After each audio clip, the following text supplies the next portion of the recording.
Si todo va bien, para finales de esta semana, principios de la que viene, saldrá publicado por aquí ya un nuevo videoanálisis de una única película en 4 partes, más o menos como lo que propuse con Call Me By Your Name, sobre Quién te cantará, de Carlos Bermud, que es una película realmente asombrosa. Pero antes de sacar esos vídeos, que serán un poco también un paréntesis en este mini curso de teorías del cine que estoy intentando proponer, sí que quería retomar al menos algunas de las 2 preguntas clave o 2 ideas clave para poder, digamos eso, apuntalar ciertas ideas en el frontispicio que luego nos permitirán pensar más adelante después, ¿no? Ya ha salido en los comentarios, ya en el primer vídeo prácticamente, el problema del sentido, el significado del film. Es uno de los problemas que a mí más me interesan y me invitan a pensar, me parece que es una de las claves.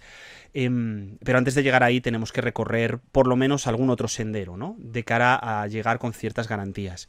Y el sendero principal, el primer problema que nos encontramos, prácticamente empezando a pensar, ya estaba formulado por André Bazin en esa maravillosa colección de artículos que se han editado bajo el título de ¿qué es el cine?, ¿no? Es una pregunta que parece que ya no nos hacemos porque nos da como mucho miedo.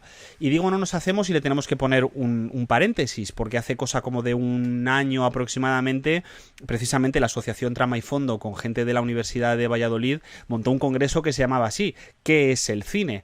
Y de pronto nos juntamos ahí centenares de teóricos y muy pocos contestaron. Y de los que contestaron, los que esbozamos alguna posible respuesta lo hicimos con cuidado y sin pillarnos demasiado los dedos, porque sigue siendo una pregunta que probablemente no se pueda responder. Por lo menos hoy y por lo menos en este ecosistema de las imágenes, no me gusta mucho la palabra, ustedes me la perdonan, pero vamos a utilizarlo de manera puntual, este ecosistema de las imágenes que vivimos. El otro día apuntaba...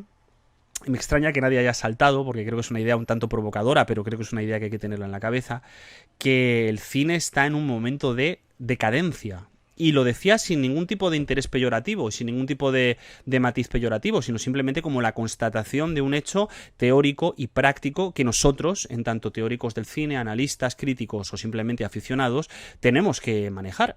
Es decir, en el complejo marco del consumo de imágenes contemporáneo, lo que antes se llamaba cine, ahora tiene que convivir, que no competir, por favor, tiene que convivir con los videojuegos, los vídeos de YouTube, las series de televisión, los contenidos específicamente diseñados para móviles, e incluso se confunde a veces con esa telaraña, a mi juicio no demasiado operativa, que es lo que se ha venido llamando el ecosistema transmedia, pero ahí no voy a entrar porque saldré a palos.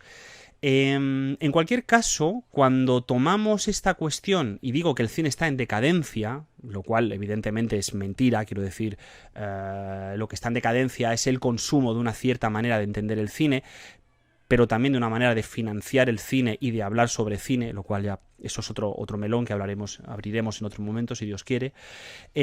Cuando digo que el cine está en decadencia, lo que quiero decir es que lo que está en decadencia es la esencia de lo que generalmente se ha llamado cine. Es decir, ¿qué es el cine? El cine es únicamente contemplar imágenes proyectadas a 24 fotogramas por segundo en una sala cerrada. El cine tiene que ver con la duración de las películas. Solamente podemos hablar de cine cuando estamos moviéndonos en torno a los 90, 120, 180, 210 minutos. Dejamos fuera de la ecuación entonces, yo que sé, los cortos de Dvorsky o Satatango o Shoah ya no son cine, son otra cosa. Las películas producidas por Netflix no son cine. Roma es cine solo cuando se estrena en una sala y no cuando el resto del mundo que no hemos podido acceder a ese estreno la tenemos que ver en nuestro televisor. Claro, estas preguntas, que ya digo son fascinantes si nos ayudan a pensar, probablemente tengan poco sentido. Probablemente tengan poco sentido porque están apuntando a una especie de búsqueda de una definición cerrada, hermética, poco menos que universal, para ese fenómeno que llamamos cine. Ahora mismo, en 2019, en el estado de pensamiento de las cosas, no podemos formular esta cuestión así porque no nos va a llevar muy lejos. Lo que sí que podemos hacer es torcer la pregunta, no preguntarnos tanto qué es el cine, sino cómo funcionan los procesos cinematográficos. Y ahí la cosa empieza a cambiar. Empieza a cambiar porque de pronto, si queremos hacer una teoría del cine, ya no podemos hacer una teoría del cine, tendríamos que hacer una teoría de los cines o una teoría que incluyera lo cinematográfico, cuidado con esto, nos exigiríamos una cierta flexibilidad en los conceptos. Y esto tiene una parte buena y tiene una parte mala. La parte buena es que es muy excitante lo que podemos hacer aquí y somos mucho más libres. También lo apuntaba en el vídeo anterior, ganamos libertad de pensamiento. La parte mala es que probablemente ya no estemos en condiciones de generar los grandes aparatajes teóricos de pensamiento que vertebraron todas las teorías fílmicas en los años 30, bueno, desde los años 10, pero vamos, principalmente los años 30, 40, 50, 60 y parte de los 70. Es decir, ha habido grandes pensadores como Krakauer, como Arnheim, como el propio Bazin, con ciertos problemas, ¿no? O con ciertos matices, la palabra problema está mal utilizada, que han generado teorías del cine, teorías englobadoras de todo el cine. La gran sintagmática de Dmitri, por ejemplo, de Metz, perdón, pretendía ser una herramienta para pensar todo el cine, pero incluso cuando la estaba formulando Metz, se dio cuenta que tenía una chira en el zapato, que era Pierrot Le Fou, de Godard, que de pronto vio que le rompía los esquemas de su toda teoría, ¿no?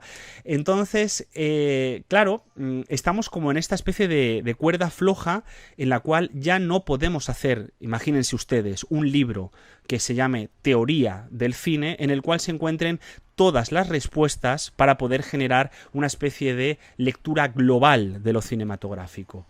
Probablemente, esto lo pongo entre paréntesis, pero creo que es importante apuntarlo, probablemente pensar que se podía formular algo parecido, que se podía formular una teoría con mayúscula del cine total, no es más que un feliz delirio, muy útil para pensar, pero muy poco práctico a la hora de llevarlo al tratamiento concreto de la realidad.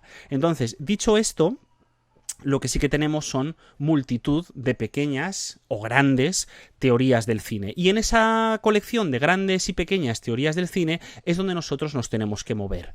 En cualquier caso, como para cerrar este primer bloque, repito la idea fundamental. Prácticamente desde los años 80 a 90 ya no se pueden encontrar marcos totales de significación cinematográfica, lo cual no quiere decir que no estén vivas y que no sigan funcionando, matizándose, discutiendo y ampliando las teorías del cine ya existentes. Lo que queremos decir es que si alguien les pone a ustedes en la mano una fórmula mágica para pensar todo el cine, probablemente les estén engañando.